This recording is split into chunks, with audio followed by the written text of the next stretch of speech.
Entendiendo que el ser humano es social por naturaleza misma del hombre y que acostumbra a relacionarse de forma jerárquica entre ellos, las personas usan el poder, nos merece un análisis de esta relación. Desde el principio de la humanidad, para poder sobrevivir, los seres humanos han necesitado agruparse en sociedades. Por ejemplo, si vamos a los prehistóricos, a las personas prehistóricas, para poder sobrevivir de los animales que los querían devorar, debían unirse para montar guardias, para recolectar alimentos, para cuidarse entre sí. Y allí nace las grandes sociedades a partir de esta unión de las personas por conveniencia. Pero a su vez también en la asociación de personas, en la reunión, se ha visto la necesidad, las propias sociedades, de tener un líder, alguien que los lleve hacia un lugar. Esta lucha de liderazgo ha ido atravesando el tiempo, distintas formas, y es lo que comúnmente, o en ciencias sociales, se lo denomina poder. El poder es algo especial y lindo cuando se ejerce y cuando se tiene un líder justo. Pero en los tiempos que vivimos, donde el capital, el mundo capitalista, ha avanzado sobre nuestra sociedad, sobre las sociedades que conocemos, y ha vencido el mundo conocido, la mayor parte se mueve por el capitalismo, que no es otra cosa. Cuando hablamos del capitalismo es donde predomina el capital, predomina maximizar utilidades, riquezas.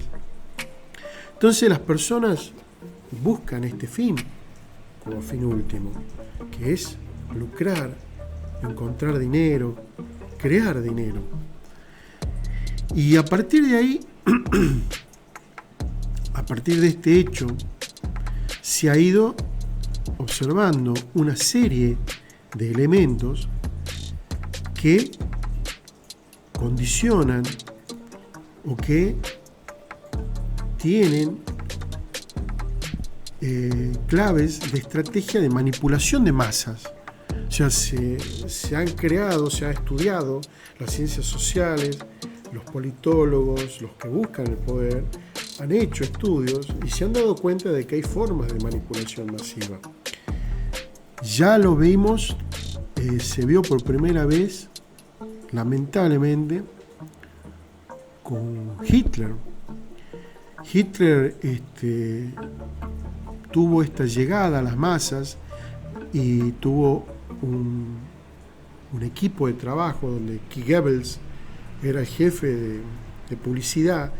En ese momento no existía la televisión, estamos hablando del 40, 1930, 1940, pero que por la imprenta, por los afiches, por las radios, por la música, por distintos elementos y por sobre todo su convicción de elocuencia, convenció a millones de alemanes de ir a una guerra que generó la Segunda Guerra Mundial.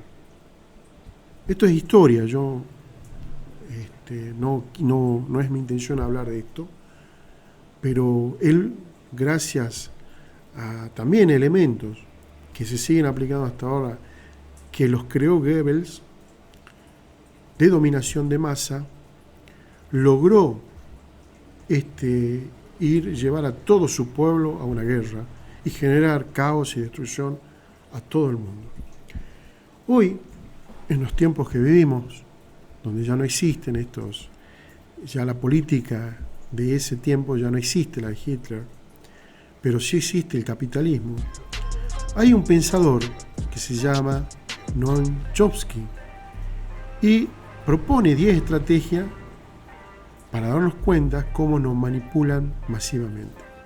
Dice, vivimos tiempos convulsos en los que excesos de información manipulada nos desinforma, cortina de humos que se mueven a la conveniencia de una élite minoritaria que busca el poder, reconduce nuestros pensamientos, soñamos con héroes visionarios como V de Vendetta, como Mr. Robot, o Batman, Superman, que nos van a venir a salvar de las injusticias, pero en realidad es muy difícil que aparezcan estos personajes y son más de ficción.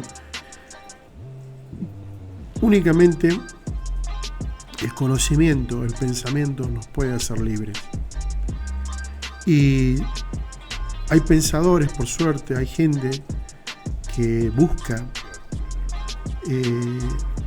que haya mayor igualdad, y uno de ellos, creo, es Noam Chomsky. Es real, por lo menos. Dice, el primer elemento es la distracción.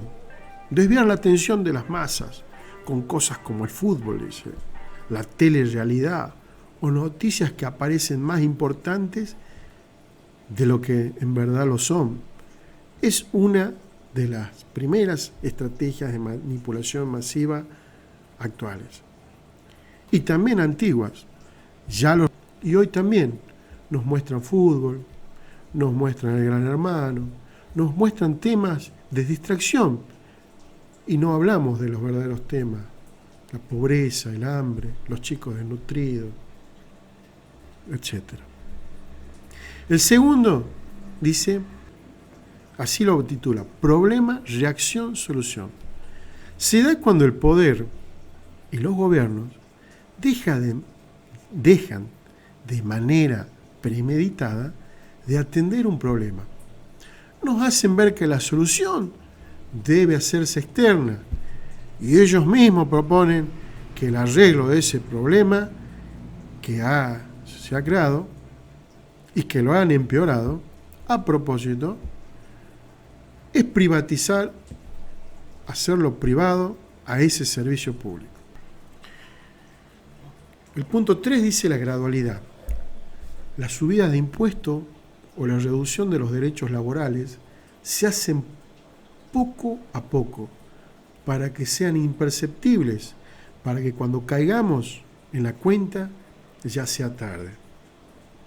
También es otro elemento donde, si por ejemplo en la luz se tiene que aumentar la luz, en vez de para beneficio de las empresas, supuestamente para que ellas inviertan, para que renueven todo el parque energético, bla, bla, bla, bla, y dice necesitamos más, pero realmente se está haciendo inversiones, por lo menos acá en la Argentina, no. Que las empresas energéticas son las que más ganaron en los últimos 5 años. Diferir, dice punto 4, consiste en tomar decisiones perjudiciales en el momento, prometiendo que reportarán beneficios en un futuro, beneficios que nunca llegarán, para cuando ya estemos acostumbrados y no rechacemos la nueva perjudicial situación generada. Es parte de lo anterior. Nos dicen, vamos a hacer determinados sacrificios para el futuro y nunca nos llega. Entonces, como es el futuro, ellos se van, viene otro gobierno, nunca se cumplen los verdaderos objetivos. ¿Sí? Otro elemento de dominación de masa. Prometer para el futuro y nunca hacer nada. Infantilizar al público, punto 5. En la televisión, las publicidades o las campañas electorales se tiende a tratar al público de manera infantil, paternalista, con el objetivo de anular su pensamiento crítico. Dice, la población general no sabe lo que está ocurriendo y ni siquiera sabe que no lo sabe. Noam Chomsky. Un genio. 6. Apelar a las emociones. La manipulación emocional es una de las artes más burdas que hay. Se busca jugar con la parte sensitiva de los cerebros para no estimular la reflexiva, anular nuestro lado racional, hace que nos quedemos con un mensaje global, no con los elementos específicos que esconden. Número 7, crear públicos ignorantes. La ignorancia es la peor arma de destrucción masiva que hay. Crear brechas entre la educación pública y la privada, o no proporcionar las herramientas necesarias para culturizar, son dos procesos habituales. Por ejemplo, se sigue ridiculizando a los ratones de biblioteca, a los nerds, en cantidad de películas o series. Ser inteligente e inquieto es sinónimo de ser un perdedor en la estructura social. Totalmente de acuerdo. No sé si a tal extremo se puede hacer un medio siempre, pero sí es verdad que la educación, los presupuestos educativos son muy pobres. Los últimos, por ejemplo, acá en Argentina, hace los últimos 40 años, los presupuestos que se destinan para la educación son los más bajos. Cuando en las primeras potencias, en los primeros países, son, altos, muy altos en comparación de otros países. Y justamente a partir de esa inversión está el resurgimiento de grandes potencias. Por ejemplo, Japón, después de la Segunda Guerra, desarmaron completamente su ejército, prohibieron que invirtieran. Japón pidió únicamente invertir en educación. Y así, en el año 40, 50, 60 y 70, invirtió en educación muchísimo en su presupuesto. Y la época del 80 y el 90 y el 2000 fue el boom de Japón. ¿Sí? Fue el boom en todo, JBC, las empresas tecnológicas. Hoy China le ha sacado una gran distancia, pero gracias a esa educación Japón se posicionó, después de haber tenido un desastre, una guerra, después de haber arrasado a su país. Gracias a la educación que le dio a sus niños, tuvo un cambio. Lo mismo fue Alemania. Y los países que no invirtieron, estamos como estamos, subdesarrollados.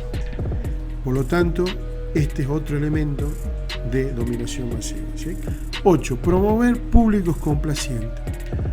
Los medios, las redes, las radios o la televisión promueven estilos de vida superficiales, haciéndonos creer que es lo que está de moda, que es a lo que debe aspirarse, matando de esta manera dos pájaros de un solo tiro.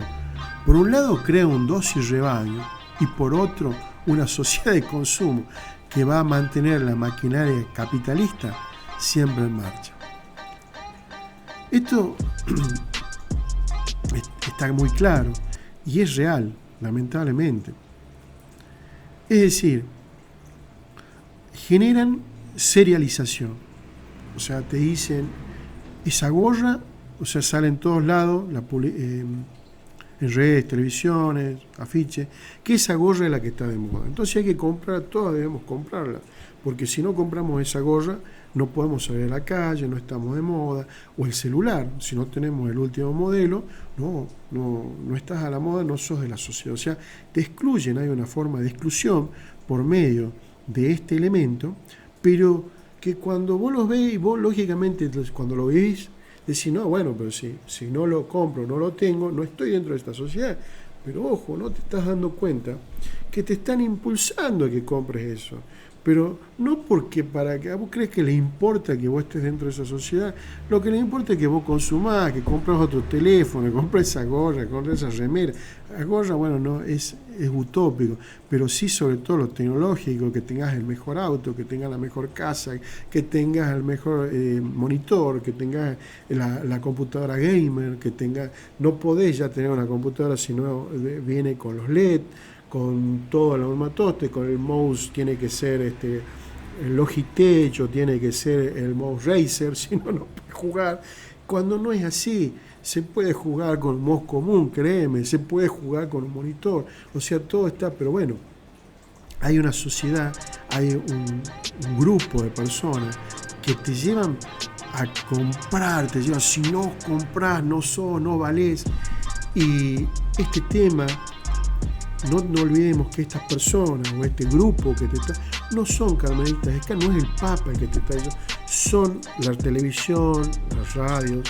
Vamos a quiénes son las personas, son empresarios. ¿Y qué busca el empresario?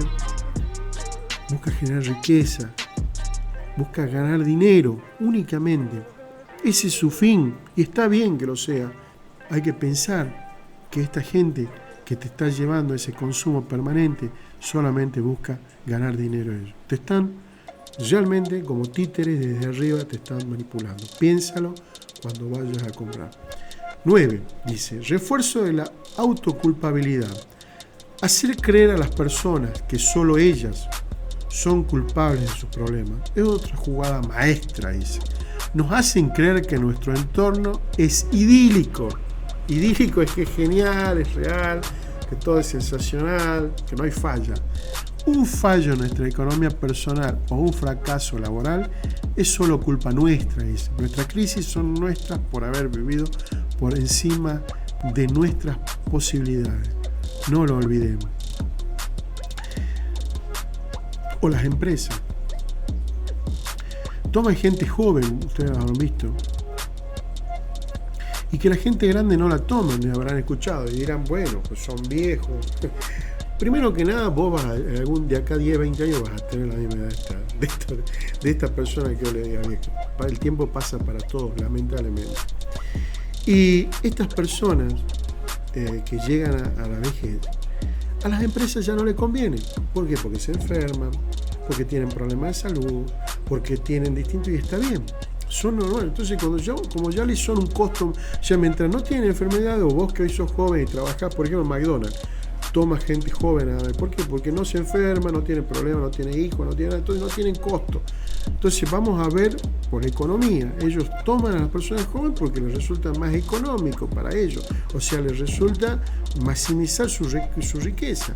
Porque una persona grande tiene más problemas, tiene hijos, tiene que pagar salario familiar y otros tipos, y a su vez se enferma y tiene que acompañar. Entonces, cuando ya se acompaña ya no sirve. O sea, yo no digo, siempre las culpas son medias.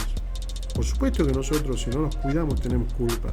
Por supuesto que siempre hay una culpa, pero no que sos el culpable total, o que porque fracases o que tengas un problema vos sos el culpable total. Hay un sistema, por eso vivimos en sociedad, por eso hay un grupo colectivo. Cuando fracasa uno es porque están fracasando todos. O sea, hay un sistema que está, y se habla, se escucha, que hay un sistema, el sistema capital está llegando a una crisis. ¿Sí? Una crisis el mismo coronavirus nos ha mostrado que este sistema, el sistema de consumismo de todo, está en una crisis. No digo en el final, se tendrá que transformar y ojalá se transforme para mejor. 10. Y por último, conocimiento minucioso del ser humano. La ciencia y la psicología han recopilado una gran cantidad de información sobre los comportamientos del ser humano. Pero esa información privilegiada solo la usan unos pocos en beneficio propio, porque solo unos pocos tienen acceso a ella. Otro ejemplo claro de que la ignorancia del pueblo favorece las acciones de los que están en el poder. Creo que por sí solo lo dice y es verdad. Por ejemplo, en educación hay dos grandes elementos en la pedagogía, que es el conductismo, ¿sí? Que es cómo se conduce, o sea, se conduce el conocimiento, y el constructivismo, que dice que se construye, o sea, la persona construye su conocimiento. Estos son teorías pedagógicas de cómo dar clases, están mucho más aceitadas cuando vamos no a educar, sino cuando vamos a ver el comportamiento humano en sí. Y cómo vamos a tratar o vamos a dominar, si conduciendo o construyendo. Yo elijo la construcción. Pero bueno, en definitiva, no olvidemos estos 10 elementos que nos trae Noam Chomsky, y nos dice, nos muestra, nos quiere abrir la mente, diciendo, señores, hay gente que por su propio beneficio, que por acrecentar sus arcas o por el mero poder, como decía Foucault, está usando elementos para usarte a vos, para usarnos a todos nosotros, para su propio beneficio. Pensalo la próxima vez que vayas a comprar algo. Gracias.